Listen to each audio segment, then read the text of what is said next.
Hello everyone, welcome to this video. तो आज हम लोग करने जा रहे हैं the painting Krishna on swing, जो कि आपकी 12th क्लास की फाइन आर्ट्स की बुक में गिवन है। तो आइए इस वीडियो में इसके सब्जेक्ट मैटर के साथ साथ इसके डिस्क्रिप्शन को भी कवर करते हैं। Let's start it. So this is the painting of Krishna on swing. आइए इस पेंटिंग को एनालाइज करते हैं एंड इसी के बेसिस पे हम लोग कुछ डिस्क्रिप्शन के पॉइंट्स बनाने की भी कोशिश करेंगे। तो जैसा कि आप देख सकते हैं, पेंटिंग को दो सेक्शन में डिवाइड करा गया है। एक है अपर सेक्शन ऑफ द पेंटिंग, एक है लोअर सेक्शन।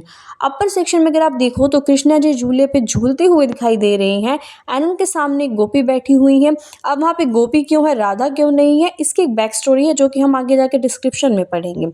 आप लोअर पोर्शन में देख सकते हो कृष्णा बैठे हुए हैं, उनके सामने राधा भी बैठी हुई है एंड बीच में गोपी खड़ी है जो कृष्णा को कुछ समझाने की कोशिश कर रही है, जिसके बारे में भी हम आगे डिस्क्रिप्शन में ही पढ़ेंगे।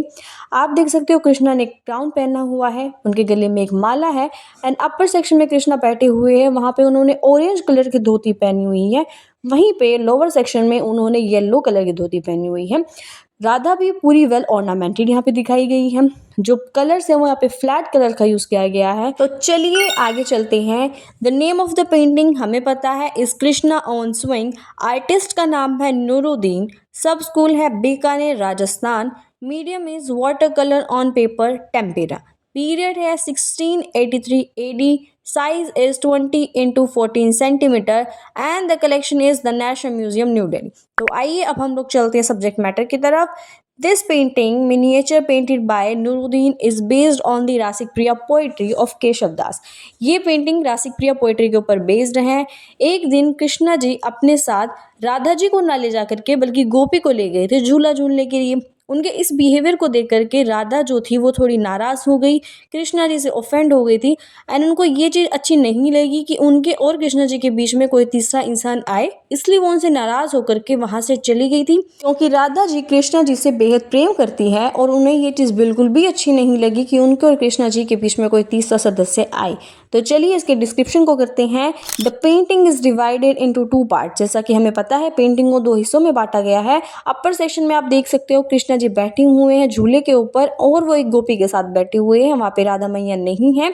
जब राधा को इसके बारे में पता चलता है तो उन्हें लगता है कि उनके साथ धोखा हुआ है और इस चीज़ से वो बहुत दुखी होती हैं।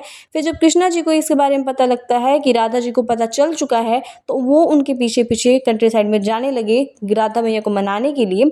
अब आप लोअर पार्ट में देख सकते हो जो कृष्णा है वो बैठे हुए एक बोर के अंदर एंड राधा भी दूसरे में बैठी हुई है। उनकी जो आंखें हैं वो एक तरीके से पोर्ट्रे कर रही हैं ग्रीफ एंड पेन को। आप गोपी के हैंड के जेस्चर से कुछ पता लगा सकते हो। ऐसा प्रतीत हो रहा है कि वो कृष्णा जी के से कहना चाह रही हैं कि आप मेल एंड माइटियर हैं एंड राधा जी के प्रति आपकी कुछ ड्यूटीज़ हैं, कुछ रिस्पॉन्सिबिलिटीज़ हैं। सॉफ्ट टोन्स ऑफ कलर्स को यूज़ करा गया है। जो लाइन्स है वो थिन एंड शार्प है। कृष्णा जी ने एक क्राउन पहना हुआ है, ऑर्नामेंट्स पहने हुए हैं एंड कृष्णा जी एंड राधा जी के बैक में अगर आप देखें वहाँ पे राउंड पिल्लो रखे हुए हैं। वाइट कलर को यूज़ करा गया है ऑर्नामेंट्स को रिप्रेजेंट करने के लिए। So this is all about the painting. यही डिस्क्रिप्शन है, आप इनको अच्छे से याद करके जाइए, एग्जाम में लिखे जाएंगे एंड आपके नंबर जो है काफ़ी अच्छे आएंगे। So thank you so much video को देखने के लिए। Make sure to like and subscribe if you like the video. Thank you so much.